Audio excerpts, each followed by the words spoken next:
जी नमस्कार। Diamond public high school पन्ना ideal Sanskrit teaching में आपका स्वागत है।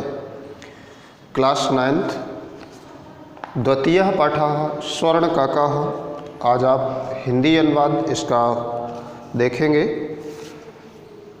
प्रस्तुतो अयं पाठः श्री पद्मशास्त्रिणा विरचितं विश्वकथाशतकम् इति कथासंग्रहात् गृहीतो अस्ति। प्रस्तुत पाठ श्री पद्म शास्त्री द्वारा रचित विश्व कथा शतक नामक कथा संग्रह से लिया गया है। अत्र विविध राष्ट्रेषु व्याप्तानां शतं लोक कथानां वर्णनं विद्यते। इसमें अनेक राष्ट्रों में, अनेक देशों में प्रचलित 100 लोक कथाओं का वर्णन है। ऐसा कथा वर्म म्यांमार देशस्य श्रेष्ठा लोक कथा अस्ति। यह कथा वर्मा अर्थात आजकल के म्यांमार देश में प्रचलित देश की श्रेष्ठ लोक कथा है। अस्यां कथायां लोभस्य दुष्परिणामः तथा च त्यागस्य सुपरिणामः स्वर्णपक्षकाक माध्यमेन वर्णितो अस्ति। इस कहानी में लोभ के दुष्परिणाम और त्याग के अच्छे परिणाम को सुनहरे पंखों वाले एक स्वर्ण कौवे के माध्यम से वर्णन किया गया है। तो कहानी आरंभ होती है। ये पुरा कस्मिंश्चित् ग्रामे एका निर्धना वृद्धा स्त्री निवसत्। प्राचीन काल में किसी ग्राम में एक निर्धन और वृद्ध स्त्री रहती थी। तस्याः च एका दुहिता विनम्रा मनोहरा च आसीत्। उसको एक विनम्र और सुशील पुत्री थी। एकदा माता स्थाल्यां तंडुलान् निक्षिप्य पुत्रीम् आदिशत्। एक बार माँ ने थाली में चावल सुखाने का पुत्री को आदेश दिया। सूर्य तापे तंडुलान खगेभ्यो रक्ष, और धूप में रखकर पक्षियों से उसकी रक्षा करने को पुत्री को कहा। किंचित कालात् अनन्तरम् एको विचित्रः काकः समुड्डीय तस्याः समीपम् अगच्छत्। कुछ समय के बाद एक विचित्र प्रकार का कौवा उड़ते हुए उस थाली के पास में आया। न एतादृशाः स्वर्णपक्षो रजत चंचुः स्वर्णकाकस्तया पूर्वं दृष्टः। इसके पूर्व उस बालिका ने सुनहरे पंखों वाला चांदी जैसी चोंच सोने के कौवे को नहीं देखा था। तम तंडुलान खादंतम हसंतम च विलोक्य बालिका रोदितुम आरब्धा। उसे चावल खाते हुए और हंसते हुए देख करके बालिका ने रोना आरंभ किया। तम निवारयंतीम सा प्रार्थयत तंडुलाम माँ भच्छे। वह उसे भगाते हुए या रोकते हुए प्रार्थना करती है, चावल मत खाओ।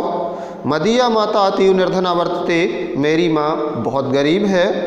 स्वर्णपक्षः काकः प्रोवाच माँ शुचः। जो सुनहरे पंखों वाला सोने का कौवा था वो बोला, चिंता मत करो, रो मत। सूर्योदयात् प्राग ग्रामात् बहिः पिप्पल वृक्ष मनु त्वया आगंतव्यम। सूर्योदय से पूर्व ग्राम के बाहर पीपल के वृक्ष के नीचे तुम आना। अहम तुभ्यम तंडुल मूल्यम दास्यामि। मैं तुम्हें चावल के मूल्यों को दे दूंगा। प्रहर्षिता बालिका निद्राम अपि न लेभे। इस बात से प्रसन्न बालिका को रात्रि में नींद भी नहीं आई। सूर्योदयात् पूर्वमेव सा तत्रोपस्थिता। सूर्योदय से पूर्व ही वह वहाँ उपस्थित हो गई। वृक्षस्योपरि विलोक्य सा च आश्चर्यचकिता संजाता यत तत्र स्वर्णमयः प्रासादो वर्तते। वृक्ष के ऊपर देख करके वह आश्चर्यचकित हुई, क्योंकि वहाँ सोने से युक्त एक महल था। यदा काकः शयित्वा प्रबुद्धस्तदा तेन स्वर्णगवाच्छत् कथितं हम हहो बाली त्वम् आगता तिष्ठम् अहम त्वत्कृते सोपान अवतारयामि तत्कथय स्वर्णमयम रजतमयम ताम्रमयम वा। जब कौवा सो करके उठा तब सोने की खिड़की के पास आकर के कहने लगा, अरे बालिके तुम आ गई, रुको, मैं तुम्हें सोने की, चांदी की या तांबे की कौन सी सीढ़ी लेकर के आऊँ, बताओ। कन्या अवदत। कन्या बोली, अहम निर्धन मातो दुहिता अस्मि। मैं तो एक गरीब माँ की बेटी हूँ। ताम्र सोपानयो आगमिष्यामि। तांबे की सीढ़ी से ही आ जाऊंगी। परम स्वर्ण सोपानेन सा स्वर्ण भवनम आरोहत। किंतु वह सोने की सीढ़ी से वह उसे महल में ले गया।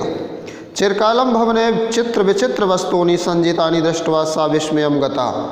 उस प्राचीन भवन में अनेक प्रकार के चित्र और विचित्र वस्तुओं को सुसज्जित देख करके बालिका बहुत आश्चर्यचकित हो गई। श्रांताम ताम विलोक्य काकः औदत् पूर्वम लघु प्रातराशः क्रियताम वद त्वं स्वर्ण स्थाल्यां भोजनम करिष्यसि किं वा रजत स्थाल्यां उत ताम्र स्थाल्यां।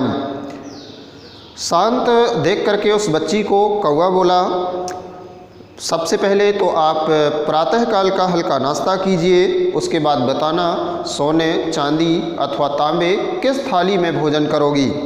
बालिका औदत् ताम्रस्थाल्याम एवं अहम निर्धना भोजनम करिष्यामि। बालिका बोली, मैं गरीब बच्ची हूँ, मैं तांबे की थाली में ही भोजन करूँगी। तदा सा आश्चर्यचकिता संजाता यदा स्वर्णकाकेन स्वर्णस्थाल्यां भोजनम परिवेशितम। लेकिन वह आश्चर्यचकित तब हुई जब उस कौवे ने उसे सोने की थाली में भोजन परोसा। न एतादृशम स्वादु भोजनम अद्यावधि बालिका खादितवती। इसके पूर्व उस बालिका ने कभी भी ऐसा स्वादिष्ट भोजन नहीं किया था। काको अवदत् बालिके अहम इच्छामि यत् त्वं सर्वदा अत्र उत्तिष्ठ परम तो माता तु एकाकिनी वर्तते अतः त्वं शीघ्रम एव स्वगृहं गच्छ। कौवा बोला, हे बालिके, मैं चाहता हूँ कि तुम हमेशा यहाँ रुको, हमेशा यहाँ रहो, किंतु तुम्हारी माँ घर में अकेली है, अतः शीघ्र ही तुम्हें अपने घर जाना चाहिए। इति उक्त्वा काकः कक्षाभ्यन्तरात् तिस्रः मंजूषाः निस्सार्यतां प्रत्यादत् बालिके यथेच्छं गृहात् मंजूषामेकम्। ऐसा कहकर कौवा कमरे के अंदर गया और 3 पेटियां ला करके उसके सामने रखी और कहा, बालिके, तुम इनमें से जो एक पेटी चाहती हो ले लो। लघुत्तमां मंजूषम प्रागृह बालिकया कथितम इयत एव मदीय तंडोलानाम मूल्यम। बालिका ने छोटी पेटी को लेते हुए कहा, यह मेरे चावल के मूल्यों के बराबर है, अर्थात मैं इस छोटी पेटी को ही अपने घर ले जाऊंगी। गृहम आगत्य तया मंजूषा सम उद्घाटिता। घर आकर के उसने उस पेटी को खोला। तस्याम महारहाणि हीरकाणि विलोक्य सा प्रहर्षिता तद्विना अद्निका चा संजाता। उस पेटी में बहुमूल्य हीरे इत्यादि रत्नों को देख करके वह बहुत प्रसन्न हुई और आज के बाद वह बहुत अच्छे से संपन्न हो गए। तस्मिन्नेव ग्रामे एका अपरा लुब्धा वृद्धा न्यावशत। उसी ग्राम में एक वृद्ध लोभी रहता था। तस्यापि एका पुत्री आसीत्। उसको भी एक पुत्री थी। ईर्ष्या सा तस्य स्वर्णकाकस्य रहस्यम ज्ञातवती। और ईर्ष्यावश उस वृद्ध की लोभी पुत्री ने स्वर्ण कौवे के रहस्य को उस बालिका से पूछा। सूर्यतापे तंडुलान निक्षिप्यतयापि स्वसुतारक्षार्थम नियुक्ता।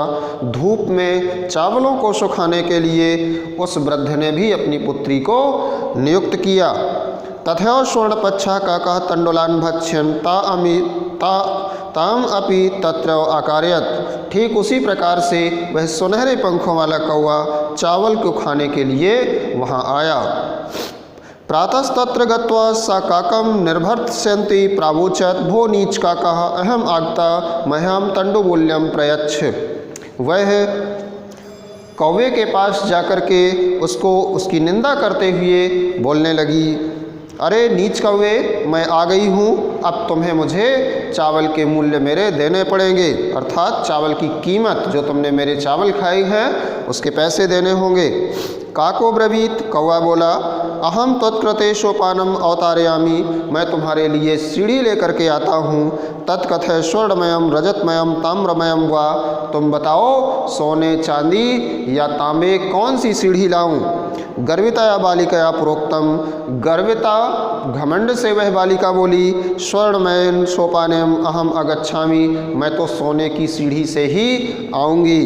परम स्वर्ण काकस्त कृते ताम्रमयम सोपाने प्रायच्छत। किंतु सोने के स्थान पर तांबे की सीढ़ी ही कौवे ने उसे प्रदान की।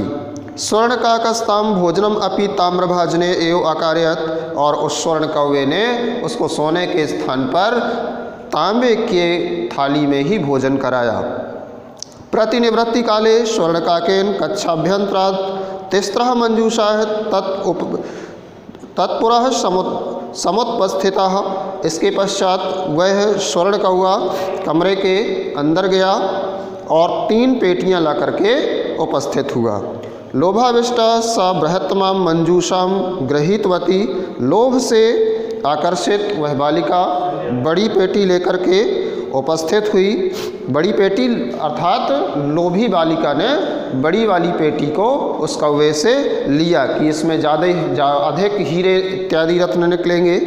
गृहम आगत्य सा तर्षिता यावत् मंजूषाम उद्घाटयति तावत् यस्याम भीषणः कृष्ण सर्पो विलोकितः। घर आकर के जब उसने उस पेटी को खोला तब उसने क्या देखा कि एक भयंकर काला सर्प उस पेटी से निकला। लोभ्या बालिकया लोभस्य फलम प्राप्तम, इस प्रकार से उस लोभी बालिका को अपने लोभ का परिणाम प्राप्त हुआ। तदंतरम शालोभम परित्यजत, और इसके बाद उस बालिका ने हमेशा के लिए लोभ को त्याग दिया। कल जो आपको इसका अभ्यास कार्य करवाया जाएगा। और हाँ, एक बात और, आइडियल संस्कृत टीचिंग चैनल को आप सब्सक्राइब करें, जिससे जैसे ही कोई न्यू वीडियो उसमें अपलोड किया जाए नोटिफिकेशन आपको मिले और आप समय से अपने कोर्स को कंप्लीट कर पाएँ। धन्यवाद।